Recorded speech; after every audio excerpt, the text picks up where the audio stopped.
In the frosty air of Davos in 2020, Braun, exuding confidence, addressed the elite at the World Economic Forum, boasting Wirecard's explosive growth and billions supposedly nestled safely in Asian bank accounts. His speech mesmerized a room filled with top-tier financiers including Mastercard, Deutsche Bank and government officials, as a vault door thousands of miles away in the Philippines creaked open to reveal utter emptiness. There was no cash, no documentation, only silence and a growing sense of dread. As Braun captivated the world with tales of fintech glory, Germany was unknowingly incubating its most audacious corporate deception in modern memory. This colossal fraud had humble beginnings in 1999 when Wirecard emerged as a small-time player in the murky realm of online payments for adult content and gambling sites. Operating on the digital fringes, Wirecard took its cut from every transaction, slowly inching its way into legitimacy. The company's trajectory shifted dramatically in 2002, when Braun arrived, a charismatic visionary who believed Wirecard could redefine finance. By 2003, he had secured the role of CEO and launched an ambitious transformation of the firm's public image and global operations. Wirecard expanded rapidly, but its momentum was tested when US law effectively shut down a major revenue source by banning online gambling payments. Revenues plunged nearly in half overnight, but rather than pull back, Braun doubled down on portraying prosperity. Wirecard maintained the illusion of expansion, targeting obscure foreign firms as acquisition targets, some legitimate, others as hollow as stage props. These shadowy entities were paraded as international partners processing transactions on Wirecard's behalf. Suddenly, Wirecard's reports began reflecting new streams of income that were neither traceable nor tangible. Marsalek, a slick and enigmatic executive, orchestrated this global labyrinth of fictional partnerships, ensuring auditors couldn't easily pierce the veil. They built fake bank accounts, fabricated documentation, and churned out professional-looking reports that masked the rot beneath. Braun, meanwhile, became the public face of digital innovation, attending glamorous events and preaching financial revolution. Media outlets praised him with breathless admiration, some even likening him to Steve Jobs, further legitimizing the fraud. The acclaim only deepened the illusion, drawing investors and regulators deeper into Wirecard's constructed reality. But while headlines celebrated progress, the company's real business was quietly imploding. To keep the charade alive, they concocted the concept of trust accounts, offshore bank accounts supposedly holding client funds from Asia. Wirecard claimed it wasn't their money, so auditors had no legal standing to probe the accounts closely. This brilliant sleight of hand allowed them to fabricate figures at will, unburdened by regulatory scrutiny. Year after year, the company flaunted steady growth through falsified spreadsheets, dummy transactions, and imaginary contracts. Braun projected a flawless image, delivering keynote speeches filled with buzzwords while hiding the reality that Wirecard was propped up by fiction. Governments, seduced by Braun's charisma and the firm's impressive metrics, rarely questioned the narrative. But buried beneath the confidence was a house of cards waiting for the wind to blow. By 2018, Wirecard had become Germany's tech darling, not just surviving the competitive fintech landscape, securing a coveted place in the DAX index beside industrial titans. Its market value soared beyond $26 billion, with share prices breaking records and analysts hailing it as Europe's next great financial force. But beneath the glitz, serious discrepancies were quietly surfacing in the form of confusing financial trails and unverifiable foreign partners. Investigative journalists from the Financial Times began noticing a strange pattern. Entire revenue streams seemed to flow from entities that existed only on paper. These supposed third-party affiliates processing massive volumes of transactions couldn't be found in any legitimate registry. Wirecard, instead of addressing the questions, launched an aggressive campaign to discredit the journalists through lawsuits and intimidation.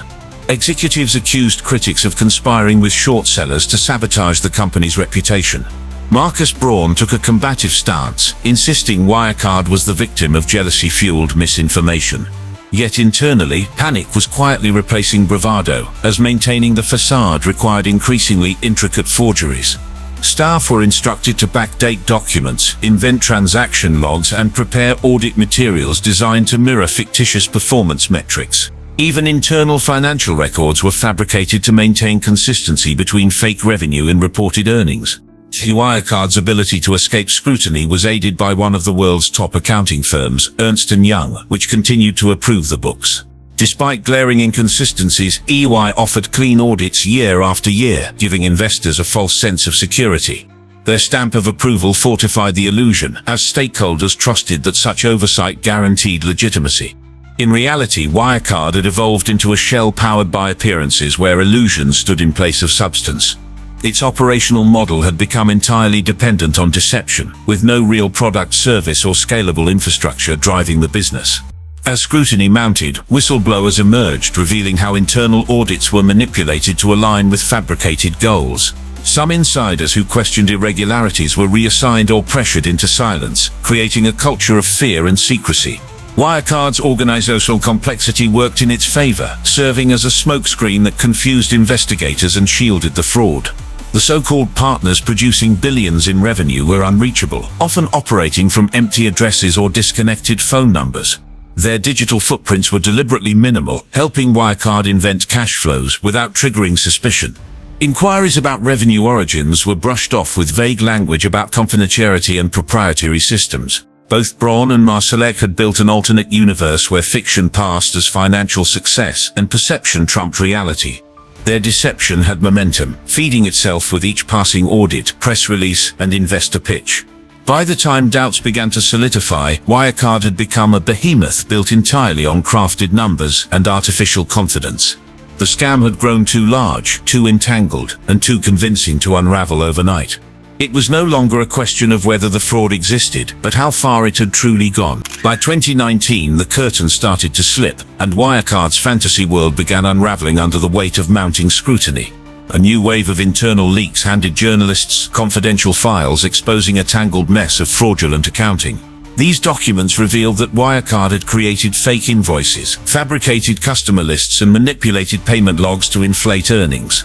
Former employees described entire departments dedicated to producing doctored records designed to satisfy auditors and mislead stakeholders. Anonymous emails showed deliberate planning behind the manipulation of balance sheets to match investor expectations.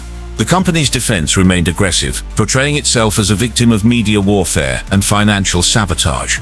Braun repeated the claim that foreign entities were trying to destroy one of Germany's few tech success stories. But the evidence was becoming too detailed, too damning, and too widespread to dismiss as coincidence.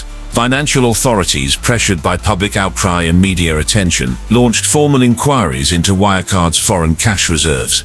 The firm responded by insisting that $2 billion was safely held in trustee accounts with reputable Philippine banks. They provided official-looking letters confirming the funds, supposedly signed by high-level banking officials. However, when independent auditors reached out to those banks directly, the entire lie collapsed in seconds. The banks denied any relationship with Wirecard and disavowed the documents, revealing that the signatures and names were completely fabricated. It became evident that the company had created fake confirmations to maintain the illusion of solvency. Braun, faced with undeniable evidence, was forced to admit that the money might never have existed at all. That statement shattered the illusion completely, sending the company's stock price into freefall within hours. Investors panicked as Wirecard's market value evaporated, and billions in equity vanished almost overnight. Braun was swiftly arrested and charged with fraud, market manipulation, and misrepresentation of financial data. Wirecard's swift descent was unprecedented. Within days, it declared insolvency, marking the largest corporate failure in German history. Shock turned to outrage as investigators raided the company's offices and discovered shredded files, wiped servers, and missing records. Jan Marsalek, the man behind much of the offshore structure, vanished before authorities could question him. He had allegedly diverted over $1 billion into hidden accounts across multiple countries, leaving behind no digital trace. A global manhunt was launched, but his elaborate escape plan included fake identities and private jets with unlocked destinations. Rumors pointed to Russia, with intelligence sources suggesting he had assistance from foreign operatives. Wirecard's implosion didn't just expose corporate fraud, it revealed how vulnerable even top-tier financial systems are to charismatic deception. What was once celebrated as a national triumph had become an international scandal built on lies, arrogance, and unchecked ambition. The fall wasn't gradual, it was a collapse, swift and brutal, revealing that the company had been hollow all along. After Marsalek disappeared, investigators discovered he had carefully orchestrated his escape months in advance. He used forged documents, shell companies, and encrypted communications to transfer stolen funds without a trace. Authorities confirmed that he boarded a private jet from Austria, but no official records indicated where he landed. Speculation mounted that he was hiding under the protection of a foreign intelligence network, possibly in Russia. Interpol issued a red notice that Marsalek remained a ghost, vanished into a world of forged identities and offshore havens. Meanwhile, forensic audits exposed the full extent of Wirecard's fraudulent spending. Luxury cars, penthouses, and bribes disguised as consulting fees were all funded with investor capital. Company executives had bought properties across Europe and Southeast Asia using illicitly diverted funds. Regulators faced intense backlash for failing to detect the scheme, especially after it became clear they had ignored years of warnings. Germany's financial watchdog, BaFin, had not only overlooked red flags but had even targeted journalists instead of the fraudsters. Top officials at BaFin resigned amid public outcry, and lawmakers demanded an overhaul of the country's financial oversight structure. What was once a point of national pride had become a symbol of systemic failure. Wirecard's collapse triggered lawsuits from global investors, many of whom had lost life savings in what they thought was a stable tech giant. Retail shareholders demanded answers, especially those who had trusted government endorsements and audit approvals. Ernst & Young, Wirecard's longtime auditor, came under fire for signing off on clearly suspicious financials for over a decade. Despite repeated inconsistencies, they had accepted documents at face value, some of which turned out to be forgeries. The scandal wasn't just a Wirecard problem, it exposed deep flaws in global financial checks and balances. As courts built cases against Braun and others, whistleblowers who had once been silenced were finally heard. Internal emails and memos revealed Braun's direct involvement in approving false records and misleading statements. His public narrative of being an unknowing CEO crumbled under the weight of hard evidence. While Braun awaited trial, the search for Marsalek continued with few answers and fewer leads. Wirecard was delisted from stock exchanges, its offices shuttered, and its name erased from Germany's financial future. Universities began using the case as a textbook example of how charisma and complexity can mask corruption. What began as a digital payment company had morphed into one of the biggest financial lies in European history.